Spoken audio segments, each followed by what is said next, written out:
Hey guys, welcome back to Bad Luck Garage. Alright guys, it is freaking cold today. Yesterday it rained all day. We didn't get a lot done, but what we did do was we drove to Georgia. Last week I actually met a guy named Chris Cochran. Met him on a Chevy truck Facebook page, and he had some old grills. Now some of you might know that I've actually been looking for a stock grill for my truck for a while now. So even though he was all the way down in Georgia, I decided, screw it, we're gonna go ahead and go down there. So yesterday, the wife and I drove all the way down to Dalton, Georgia to meet this guy, and we got a new grill. We got a factory 7374 Chevy truck grill, which is exactly what I wanted to put in Steppenwolf there. So what I'm gonna do is I'm gonna take this in here in the bathtub. It is filthy. Now, you know, it's not in perfect shape. You can see down here at the bottom, it's actually got two little pieces broke off, but this is actually exactly what I was looking for. Did not want to pay $200 for a brand new one, and I wanted one that was actually a little weathered to kind of go along with our whole sleeper theme we've got going on here. If you guys notice, I actually took the the LSX license plate off the front. And my cousin had this old Chevy Like a Rock license plate, so we put that on there. The new grill still has the 350 emblem in there. We're gonna leave that in there. I would have preferred to have like a 307 emblem. That would have been fantastic, but the 350 emblem is cool. You know, we've got the emblem in the middle here is peeling. I don't know if I want to try to glue that down or maybe just kind of make something else for that, but anyway, just wanted to give a shout out to this guy. This is the guy I got the grill from. His name's Chris Cochran, and he's got a little shop. He does, I think he does like relay panels, things like that. But if you want to see this, he gave me a couple of his decals here, which are pretty cool. We're going to find a place in the shop here to put these up. But it's Cochran's Performance. He has a Facebook page, and I believe he is just now starting a YouTube channel. So you guys might want to check that out. I'm going to go ahead and get this thing in here in the bathtub, get it cleaned up, and we're going to see what we can do about getting it mounted. Just brought this in here in the bathtub. I don't really have much to clean with, but I did find this Lysol all-purpose cleaner. So that's what we're going to use.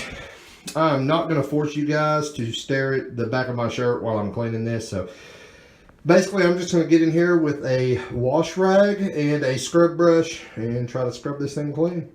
Not what we'd call beautiful, but we got the mud and stuff off, and that's all I was worried about.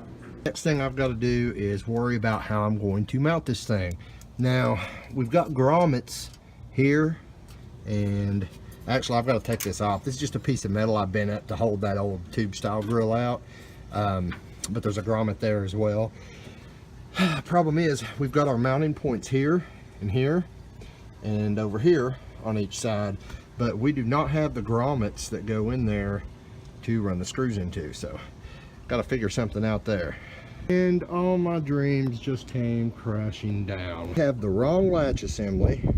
Apparently the 7374 latch assembly comes out in the middle, not off to the side. And now I'm thinking that this is not a 7374 center support because it's not far enough back in. It won't allow the grill to set all the way in. So now I get to try to figure out what I'm going to do about all that.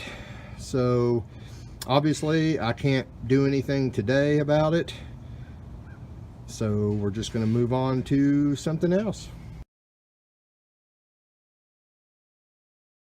Next thing I needed was a 2-bar map sensor. This is a 2-bar map sensor that I got off eBay for $12. All right, now I've been warned about this. I know there's a pretty good chance it's going to be a piece of shit, but oh good lord, what are these dogs barking about?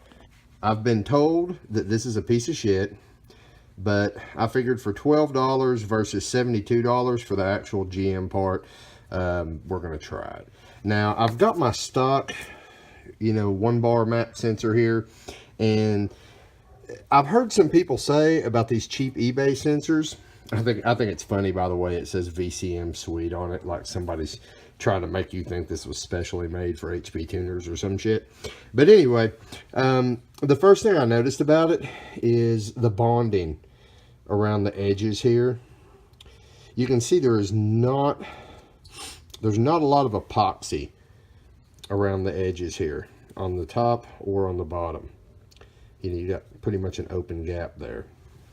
Now keep in mind, this is registering pressure and vacuum from the manifold. So if you've got any kind of vacuum / boost leak going on there, it's not going to read properly.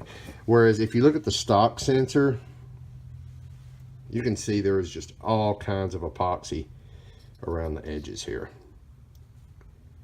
See that? Right around that gap there. Look at all that epoxy in there. And same way on the back side. So my plan is, I'm going to put this in. If it doesn't seem to be reading right initially, I'm going to pull it out and I'm going to re-epoxy all around these edges to make sure it's not leaking. You know, there's not some kind of seal leakage going on. And hopefully it'll work for us. If not, I'm just going to have to save a little money up and probably, you know, pay out for the GM sensor. Sensor go in the hole. Sensor go in the hole. Get in there, buddy.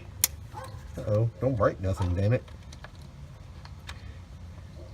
Really, Robert, you're gonna have this much trouble plugging a sensor in? There we go. All in. And hook them up. Are we in there? Yeah, we're good. Now, I'm going to go to the auto parts store and try to find an adapter to adapt my hard line from my boost gauge to this vacuum line here, because this piece of shit right here just ain't gonna cut it. This is what we got going on. We went to the auto parts store and we got these vacuum adapters here, vacuum hose adapters. So that allowed me to tie in my boost / vacuum gauge. We currently just have it running the door there. I still have not, you know, permanently mounted it in the vehicle yet. What this also allowed me to do is finally hook my heater back up. You know, the doors on the factory style heater, they're actuated by vacuum. So I was able to do that as well. That's pretty awesome. And now I just need to hook up my hot wire for my heater.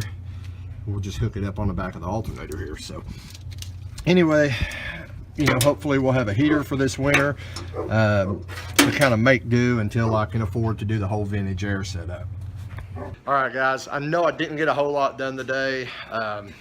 You know, the grill thing kind of sucks, but we'll get that figured out. I'm just gonna have to, I would say go to the junkyard, but it's getting kind of hard to find the 73, 74 specific stuff, you know, in the junkyard. So probably have to go online and look around, try to find that. The good news is, you know, we got our vacuum lines hooked up. I've kind of figured out what I'm going to do about the PCV system, so I've just got to find the parts. To all you guys on the Sloppy Facebook page that have been helping me out with, you know, check valves and, you know, all that bullshit, I appreciate it, guys. I really do. We also got our 2-bar map sensor in now, so I can go ahead and flash our 2-bar operating system into my PCM. If you guys want to know how to convert your operating system over to 2-bar for boost, or 3-bar for that matter, I've actually got a video that I made on how to do that. So if you look on my YouTube page on the playlist for HP Tuner Tips and Tricks, you can find that video there. I think it's labeled 2-bar. 2-bar, 3-bar OS conversion, but you know, it's a complete how-to. It'll tell you how to do that with HP tuners. Anyway, it's freaking freezing, and I actually promised my wife that I would get out here today, and we got to try to screw these gutters in, you know, before we get any freezing rain or anything like that. So I'm gonna go ahead and get off here. You guys have a fantastic day, and I will see you next time on Bad Luck Garage.